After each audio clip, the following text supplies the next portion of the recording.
Hey friends, it's Mel. Welcome to my kitchen. This week I'm going to bring you some meals that I made with items that I had already in my pantry, freezer, fridge, that kind of stuff. I'm always talking about how I like to keep my pantry stocked, and I thought it would be a good idea to show you exactly what I mean by that. So if you're ready for some low spend meals that you can make any night of the week in a flash, just sit back, relax, grab you some iced tea, and let me do the cooking.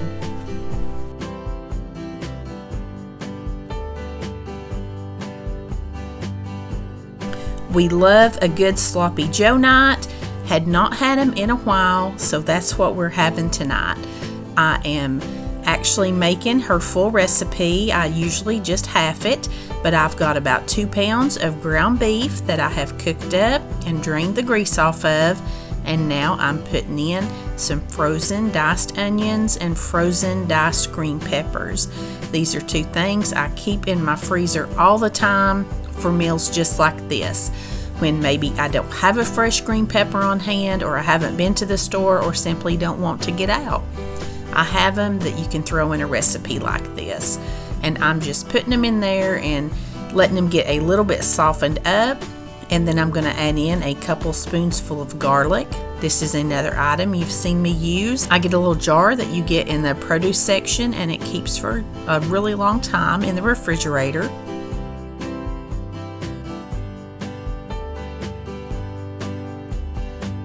Once I get it all stirred together and the frozen vegetables have softened up, I'm going to add in about a cup of water and about a cup to a cup and a half of ketchup.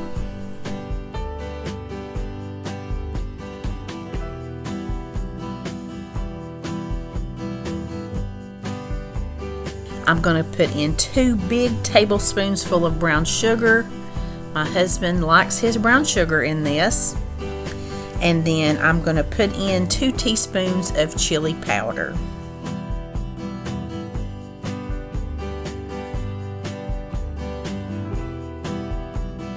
Her recipe calls for dried mustard. I never have that, so I just put in a little squirt of regular yellow table mustard, and then just Worcestershire sauce to taste. And I do hit mine with a little bit of salt.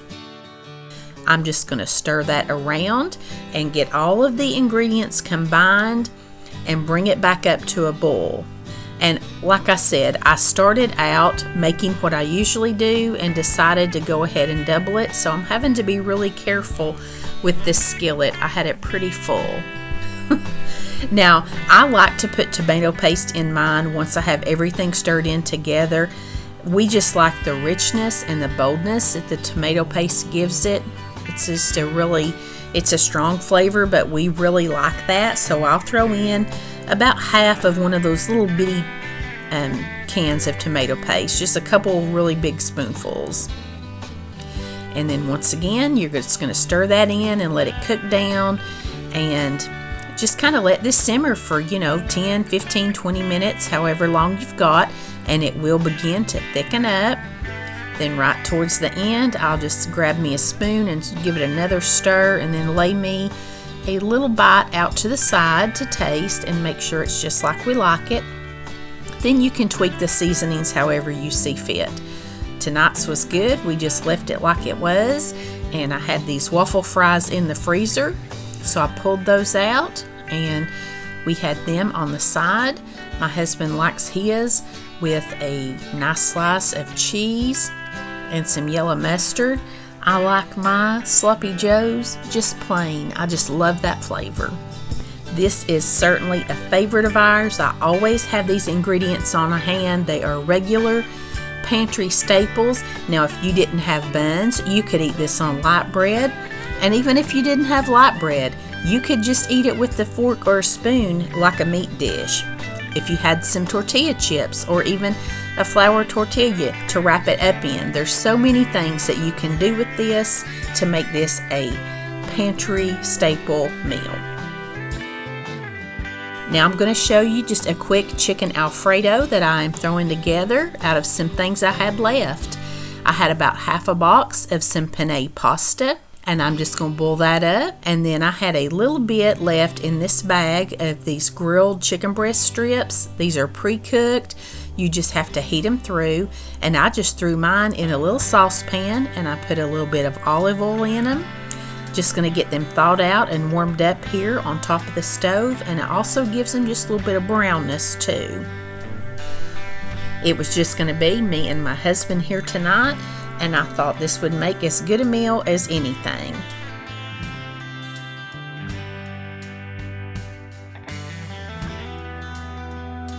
And you can see how they cooked up so nice there on top of the stove. Just a few minutes to get them thawed and heated through.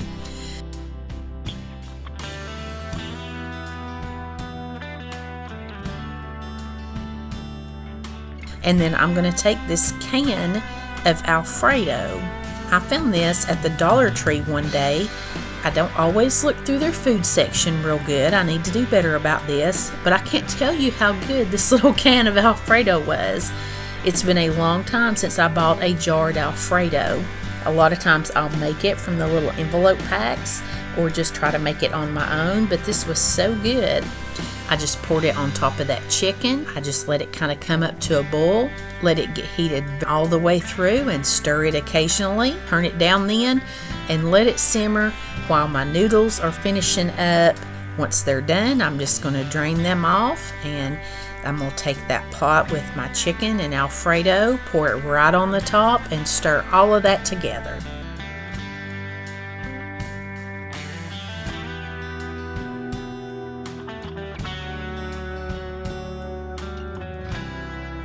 Now when I plate this up, I'm just going to take some shredded Parmesan while it's still good and hot and put that over the top of it.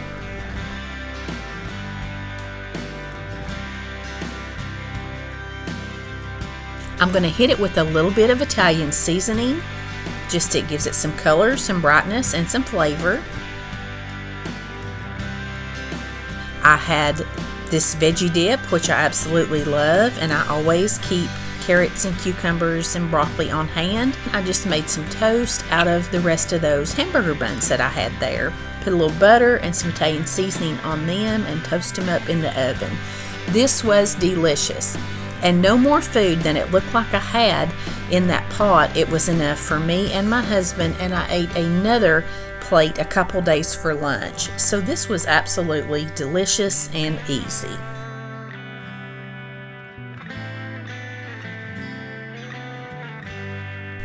Now we're going to just have another quick and easy weeknight favorite.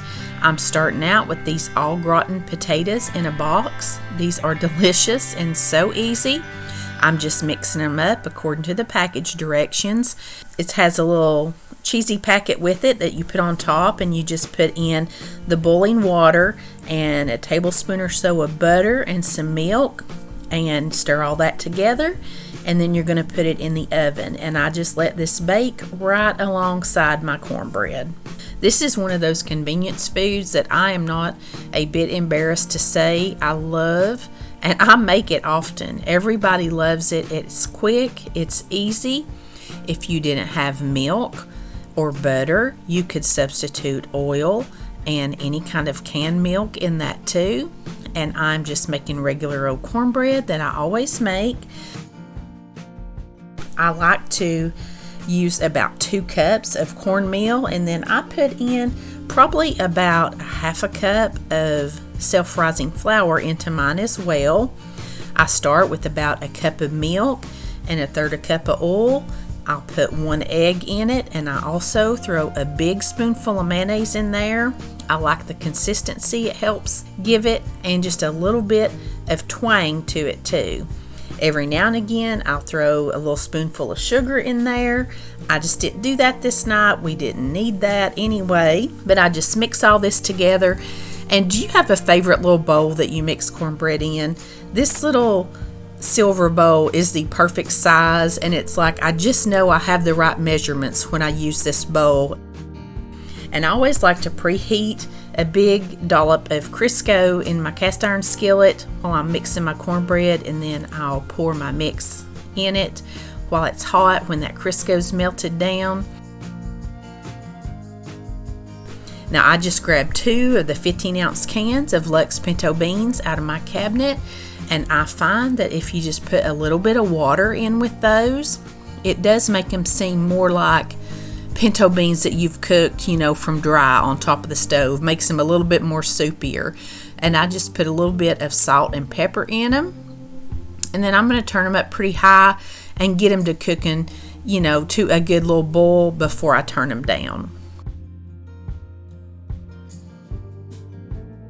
And back here, I'm just putting in a can of these Margaret Holmes seasoned greens. We absolutely love these. And I do drain most of the water off mine just because that's how we like them. And then I throw some salt and pepper to those and get them to cooking. All this is already cooked. You're just heating it up. But I do like to, get them good and hot.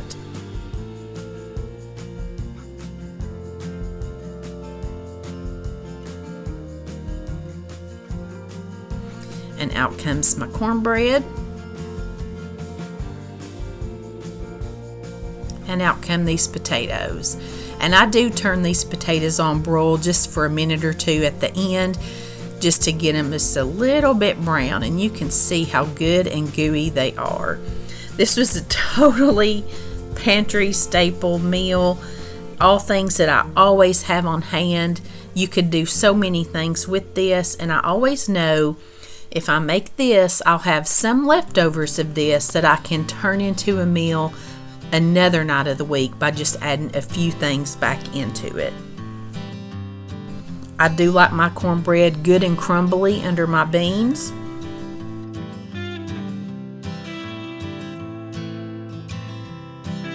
And I have shown you my pinto bean plate many times before. Y'all will get tired of seeing beans here if you are new, but we love them. I always like mine with a big dollop of mayonnaise. Once I get the filming done on this, I'm going to stir that mayonnaise into those beans. It's not real pretty, but it is delicious and how I've always eaten them. We have beans at least every other week, sometimes canned, sometimes cooked from dry beans. We just love them.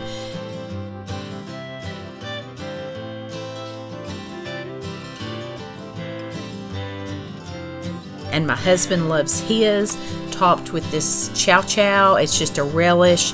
There's all different brands. We love this one right here, but he likes that on the top of his. The only thing that I was missing this night was some pickled beets. That's one thing my daughter loves with hers. Now another night this week, I just pulled out the leftovers and I made some tuna patties to go with it. I'm going to start out by making a tartar sauce. And I start with about a cup of mayonnaise, and then I'm going to squirt in about a teaspoon of lemon juice. Then I'm going to put in about a teaspoon of yellow mustard and a couple teaspoons of some sweet pickle relish. And I do try to drain off as much of the juice on that relish as I can. This is just like anything else, sauces and stuff like that you make. I just mix it up real good. And then I'll give it a little taste and make any adjustments that I feel like I need to make for the flavor.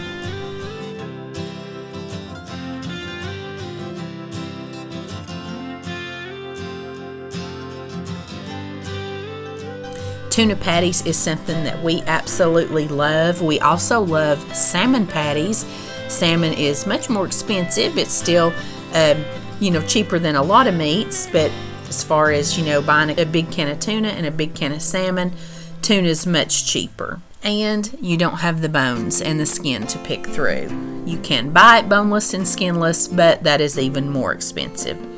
Now I'm trying something different with mine tonight. I found this recipe from the Southern Lady Cooks, and instead of flour, which is what I normally put in my salmon patties or tuna patties, that or cornmeal, she said her family loves it with saltine crackers. That is their favorite way to have it. So I started out here with maybe half a sleeve of saltine crackers, and I just crunched them up really good.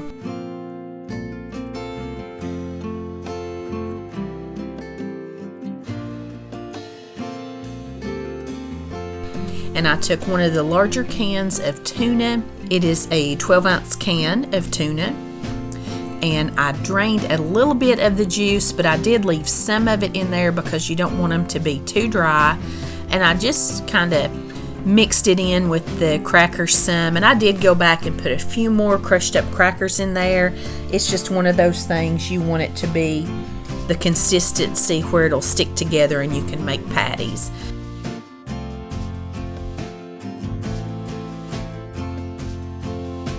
Now I just used some dried chopped onions because I did not have an onion. I didn't go to the store this week. I just didn't. I didn't need to. We had everything we needed. Why go if you got plenty of stuff to make at home? I think we can all go for a low spend or no spend week every now and again. I do add 1 egg into this. Mix that around just a little bit, and then I'm going to throw some mayonnaise in there. It's good to help with the moisture and again that tanginess and flavor. And I do add some salt and pepper in here. I may have missed saying that when I did it. I'm just checking my oil here, and this is regular canola oil that I've got in my skillet here over about medium heat, and it was good to fry, so I just pattied them up, and I pattied them pretty big because there was just 3 of us here eating this tonight. So I got about 5 patties out of that. Doesn't take just a couple minutes on each side, and look at that pretty color. That's one of the good things about cast iron. You know, you can have it on like medium high and then cut it down to medium, and it is going to keep the heat and not burn everything if you just cut it down a little bit. And here's my last 2 patties. You can see pretty color on both sides of those. And there was that little crumb I had about forgot about. Got to be sure and pull that out. I do love green onions in my salmon patties if I have them, but like I said, you know, this was delicious and I just used what I had. And I want you to look how pretty they are. These were big salmon patties. These were not little croquettes. These would go on a hamburger bun. I just plated them up. I had leftover pinto beans, leftover cornbread. I had some leftover greens, and I just pulled out a big box of our favorite 3-cheese macaroni and cheese from Kroger, and that was another leftover redo. And look at the inside. That is so good, so budget friendly, quick and easy. I mean, with the leftovers I had basically nothing to make that night but those patties. Thank you, friends, so much for being here this week. I hope you've enjoyed this little bit of different type of what's for dinner. Let me know in the comments if you like these staple item, pantry meals. There's nothing fancy about them. No big recipes. This is just what mamas cook when we go in here and cook. I do love finding new things to bring you, but you know what? On the day-to-day, these things right here will never let you down. Thank you so much for being here, and until I see you next time, I send you love from my kitchen.